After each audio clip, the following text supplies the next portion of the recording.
क्या आपको पता है कि हमारे घर में बिजली कहां से आती है, आखिर वो जनरेट कैसे होती है और हमारे घर तक इलेक्ट्रिसिटी कैसे आती है? आज इस पूरे वीडियो में हम जानने वाले हैं।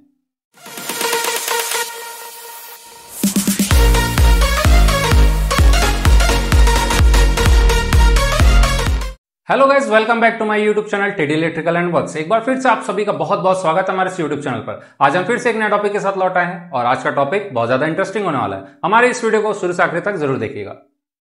दोस्तों, आज की इस वीडियो में हम कंप्लीट इन्फॉर्मेशन देखने वाले हैं कि जनरेटिंग स्टेशन से हमारी जो इलेक्ट्रिसिटी जनरेट होती है वो हमारे घर तक कैसे आती है। आज इस कंप्लीट वीडियो में हम जानने वाले हैं। दोस्तों, अगर बात करते हैं इलेक्ट्रिसिटी की, तो जो जनरेटिंग स्टेशन होता है वहां इलेक्ट्रिसिटी कई तरीके से जनरेट होती है, चाहे वो हाइड्रो पावर प्लांट हो, चाहे विंड टर्बाइन हो, और भी कई सारे मेथड है जिससे इलेक्ट्रिसिटी जनरेट होती है। जनरेटिंग स्टेशन से लेके हमारे घर तक जो बिजली सप्लाई होती है वो आखिर कैसे होती है, ये पूरा जो सिस्टम है वो पावर सिस्टम के अंदर आता है। पावर सिस्टम के अंदर हम देखेंगे कि जनरेशन से लेके जो ट्रांसमिशन होता है और डिस्ट्रीब्यूशन, उसके बाद कंज्यूमर तक वो इलेक्ट्रिसिटी कैसे पहुंचती है, आज के इस पूरे वीडियो में हम देखने वाले हैं। तो आज के हम इस वीडियो में देख रहे हैं कि हमारी जो इलेक्ट्रिसिटी है वो आखिर जनरेट होकर हमारे घर तक कैसे आती है। बात करें कि इलेक्ट्रिसिटी जनरेशन की, तो वो उसके कई सारे मेथड है जिससे हमारी इलेक्ट्रिसिटी जनरेट होती है। आज हम बात करेंगे कि जनरेशन से लेके हमारे घर तक जो इलेक्ट्रिसिटी आती है वो कैसे आती है। दोस्तों, बात करते हैं जनरेटिंग स्टेशन की, तो हमारी इलेक्ट्रिसिटी जनरेट होने के बाद बारी आती है ट्रांसमिशन की। तो हमारी जो इलेक्ट्रिसिटी जनरेट होती है उसे हम ट्रांसमिट करते हैं डीसी में। अगर हम एसी में अगर उसे ट्रांसमिट करेंगे तो उसमें हो सकता है बहुत सारा लॉस, क्योंकि हमारी जो इलेक्ट्रिसिटी है वो काफी लॉन्ग डिस्टेंस ट्रेवल करने के बाद हमारे घर तक आती है।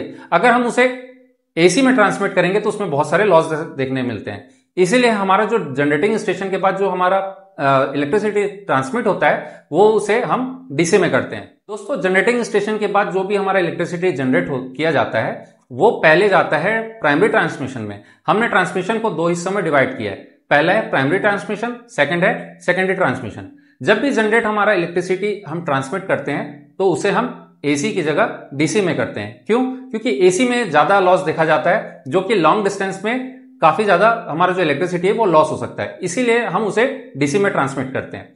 प्राइमरी से ट्रांसमिट होने के बाद वो जाता है सेकेंडरी में, जहां पर वोल्टेज को बढ़ा दिया जाता है। उसके बाद वो अगले सबस्टेशन के लिए रेडी होता है ट्रांसमिशन के लिए। सेकेंडरी ट्रांसमिशन के बाद बारी आती है अब हमारे नेक्स्ट सबस्टेशन में, जिसे हम डिस्ट्रीब्यूशन का नाम देते हैं। हमारा जो सप्लाई हुआ है वो डीसी में सप्लाई हो रहा है। अभी हमने उसको ट्रांसमिट किया है एसी से डीसी में। अब वो लॉन्ग डिस्टेंस ट्रेवल करके हमारे नजदीकी सबस्टेशन में आता है, जहां हम उसे डिस्ट्रीब्यूशन के लिए रेडी करते हैं। अब वो जो सप्लाई हमारा डीसी का है, अब उसे हम कन्वर्ट करते हैं एसी में, ताकि वो कंज्यूमर तक डिस्ट्रीब्यूट हो सके।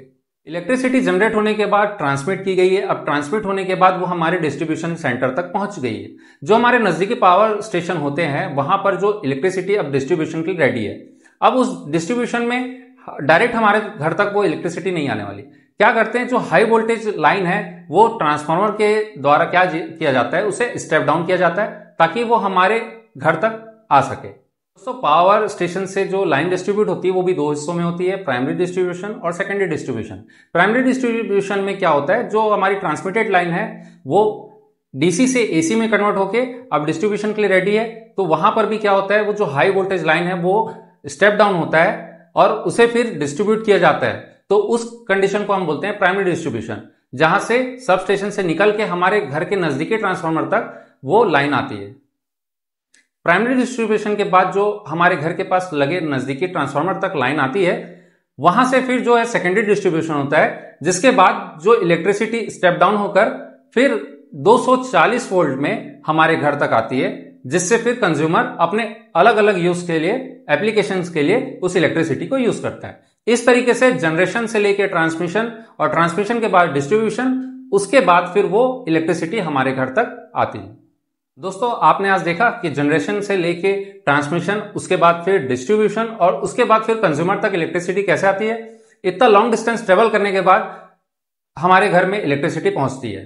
तो इस तरीके से जो हमारा पावर सिस्टम है वो वर्क करता है। इसीलिए कहते हैं कि इलेक्ट्रिसिटी सेव करना चाहिए, क्योंकि बहुत लॉन्ग डिस्टेंस ट्रेवल करने के बाद जनरेटिंग स्टेशन से लेके हमारे घर तक इलेक्ट्रिसिटी आती है। दोस्तों, अगर आज की वीडियो आपको अच्छी लगी हो तो इसे ज्यादा से ज्यादा लोग तक शेयर करें, और हमारे चैनल में अगर आप नए हैं तो हमारे चैनल को सब्सक्राइब जरूर करें। हम आपके लिए इसी तरीके से इंटरेस्टिंग वीडियो लाते रहेंगे।